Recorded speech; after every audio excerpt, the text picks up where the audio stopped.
Hey there folks, I'm Big Stratus and welcome to my channel. Today we're reviving this old himi gouache set that's been dried up and out of use for the last few years. I filled the jelly containers with water and let them soak over 3 days. Afterwards, I put them in the sun for a little bit so the water could heat up and make it easier to mix the paint. I mixed the set with a brush to test the integrity of the paint on paper.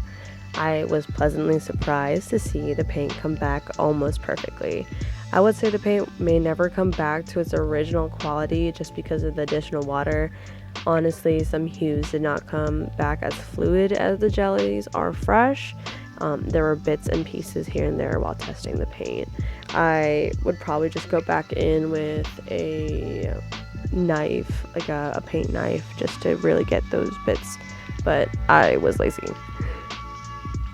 You may be wondering, why did you let the paint dry up all these years? Why didn't you just buy a new one? Honestly, I do have a couple more sets donated from my art class this past spring, though my teacher suggested since it's gouache, I could just try to get this paint to come back to life by adding water, which again, for the most part, worked out.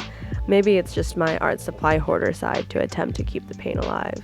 I've had this gouache set since quarantine, and reviving this almost symbolizes a sense of returning back to the loves and hobbies that I haven't seen in a while.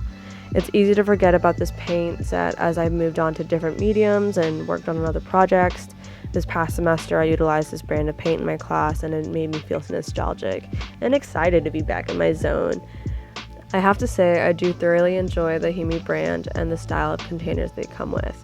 The consistency of the paint gives an opaque finish, and per usual for gouache, dries darker, so take that into consideration when mixing colors.